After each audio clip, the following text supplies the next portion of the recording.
Good afternoon. Thank you, Madam President, and good afternoon to you also. I rise, Madam President, in opposition to the legislation before us. And not because I want to see higher prices for insulin, of course, because who on earth would want that? Certainly there are going to be some people, and certainly around election time, who will try and claim that that's why I stood here before you today and said this is a bad bill and we should vote no.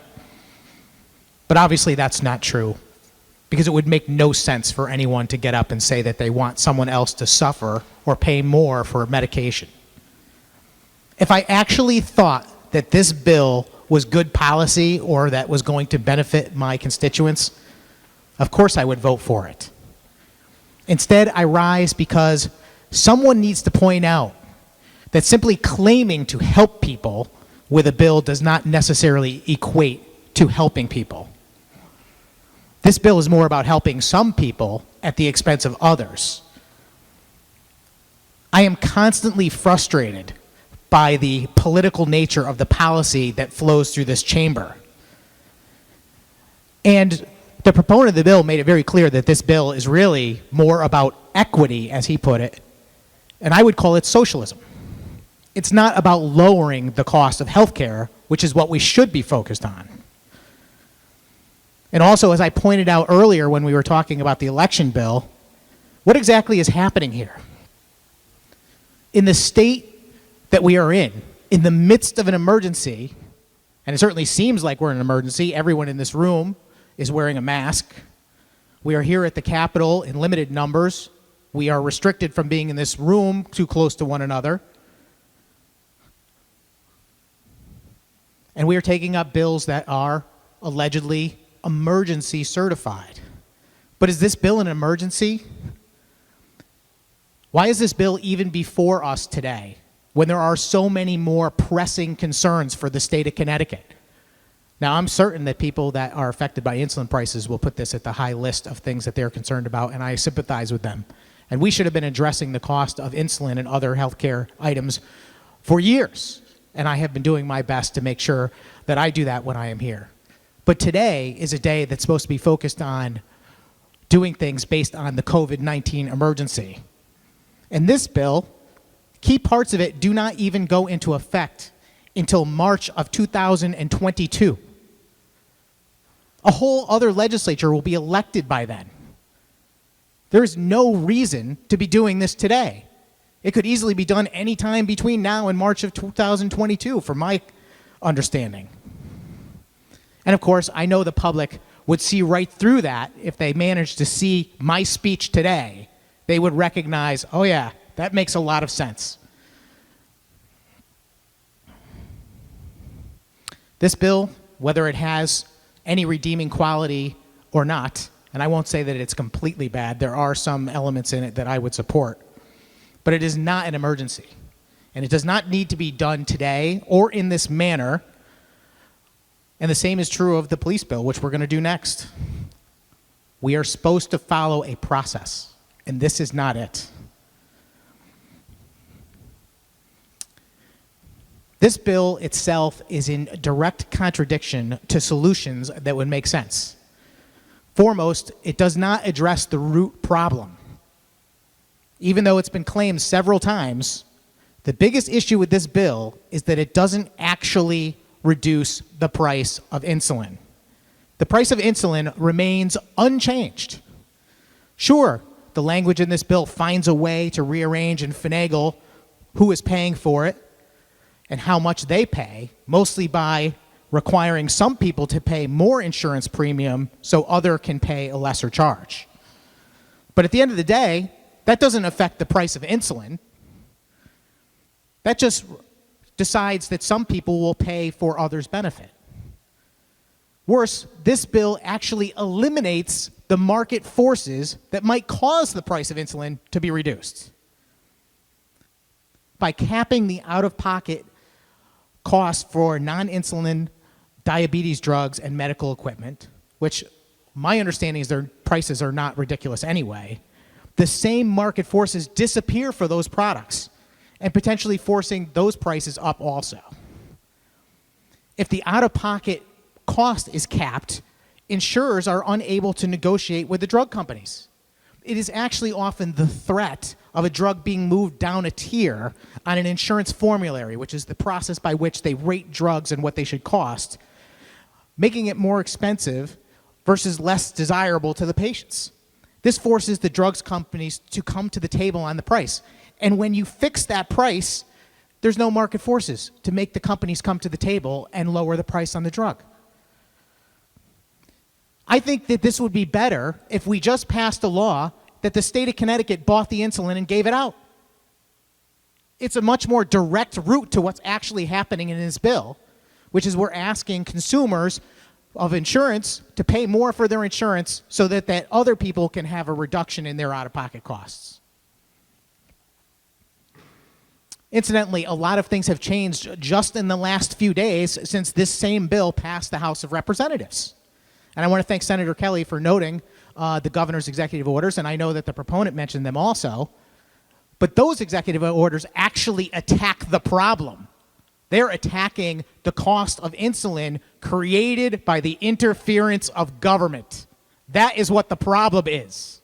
The interference of government. And this bill is just more interference of government.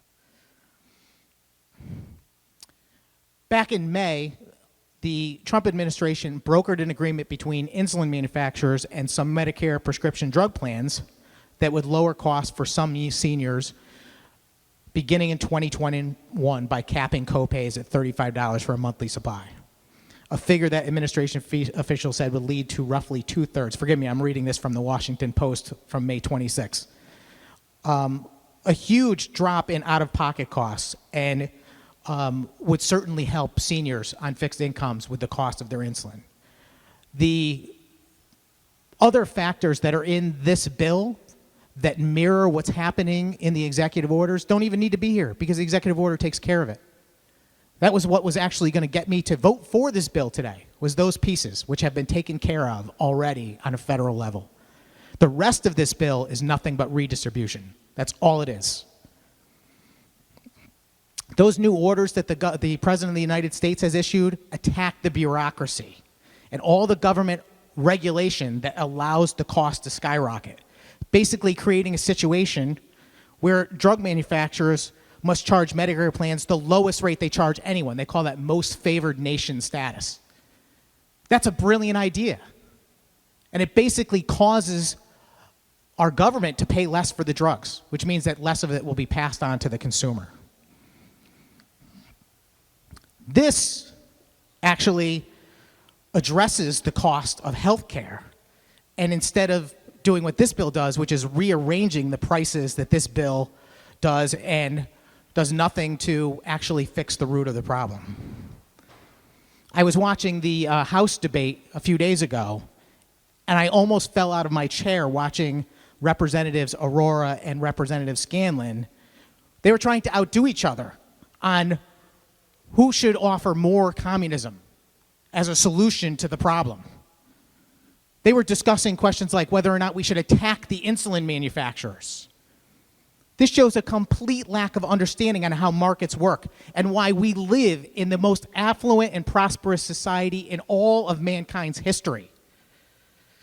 Insulin, like everything else, exists only because someone could make money inventing it or producing it. That's where things come from. If you take that away, if you start telling drug manufacturers, don't bother coming up with a cure for cancer because we're not going to reward you for it, guess what happens? No one comes up with a cure for cancer. And that's what this is. This is at the root of all of these changes that we're seeing in healthcare. We're seeing attacking the producers of the answers and rewarding the government. Life-saving drugs and cures are created by those seeking a reward.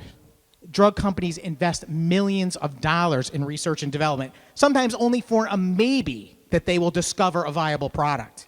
If you continue to punish them, they will stop making drugs. It's just that simple. Oh, and yes,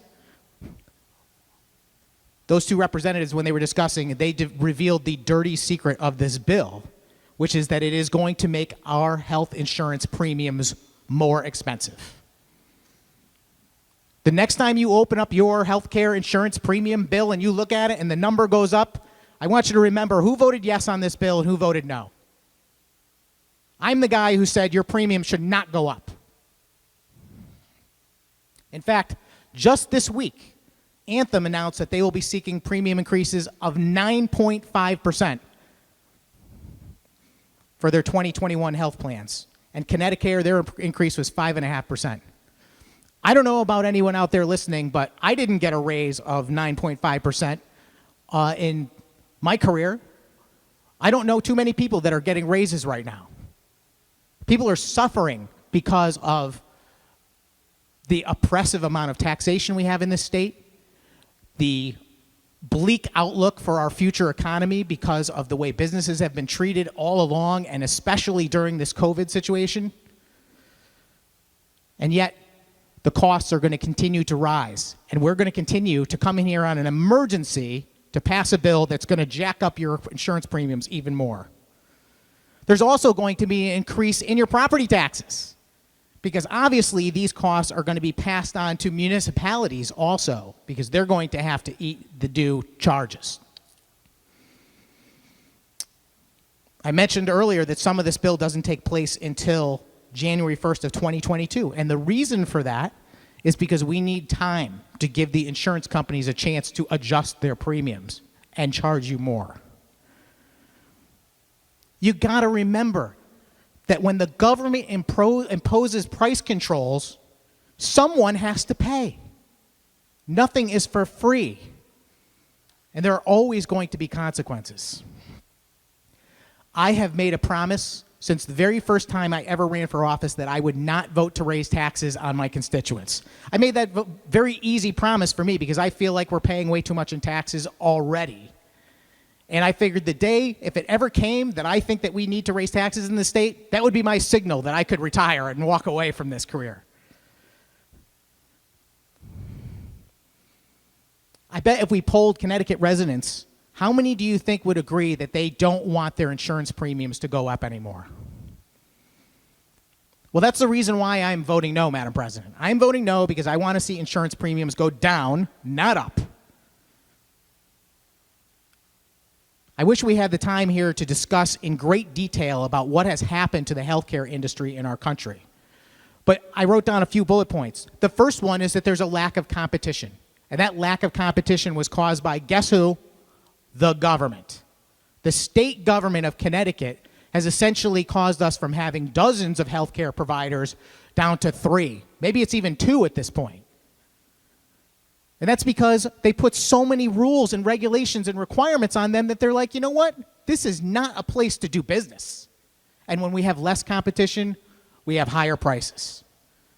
Government regulations add costs at every step along the way of healthcare delivery, from the very, very first time a drug is produced or a piece of equipment is made or a doctor's office is established or a hospital is built, all the way up to the delivery to the patient. There's a million steps, and every one of them has some cost for government built into it. And the cost of healthcare is now being dictated by government specifying by what is covered, who gets paid, and how much. There's no freedom, there's no market in any of it anymore. People are easy at pointing their finger at the insurance companies, and look, there's plenty of blame there. But insurance companies are simply doing what they're told. This body votes and tells them you have to cover this, you have to cover this, you have to cover this, you have to cover this. You have to cap the price of insulin for some people and jack up the prices for other people, and so they do it.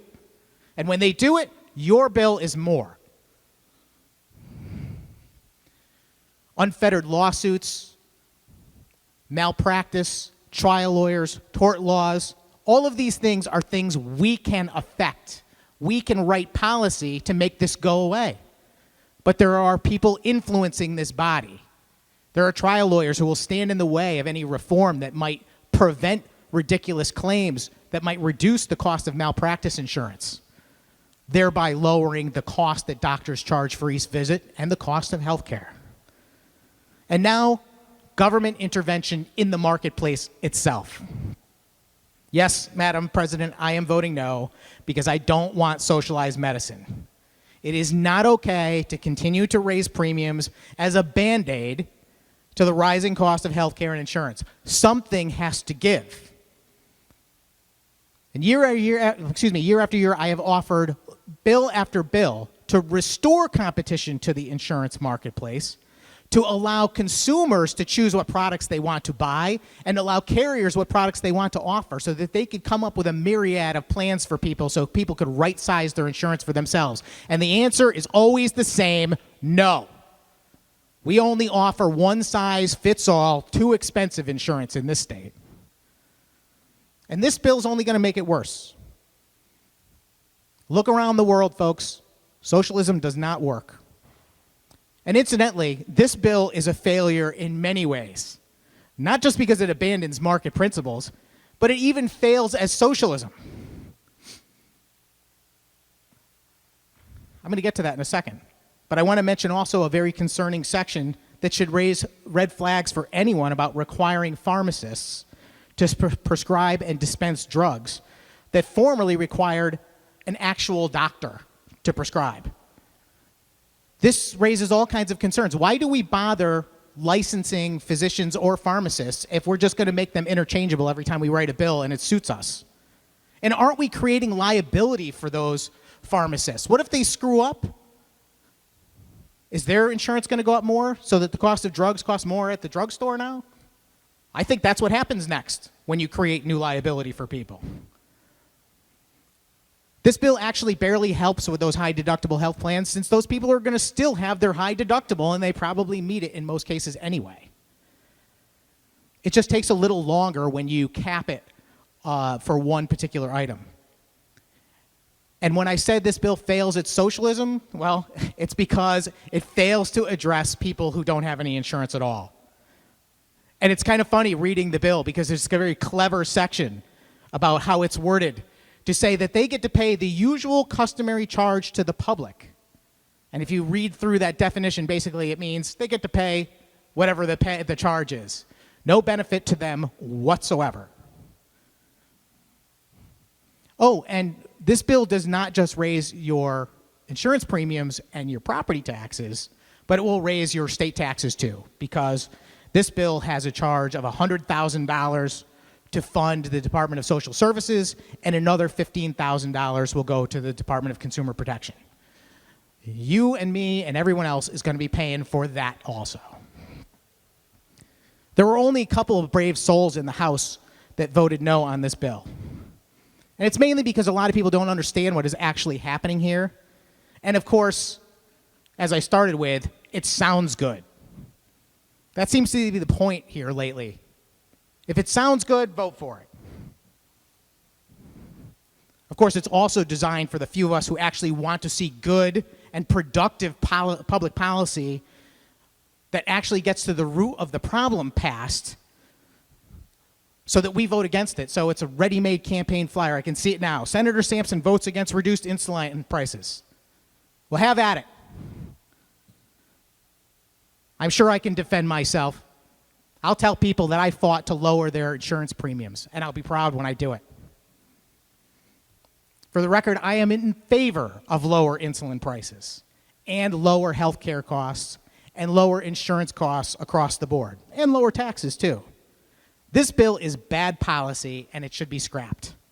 We should come back here in January and begin to write laws that benefit our constituents through minimizing government involvement and encouraging market forces, competition, and accountability to affect the rates that we pay for insurance.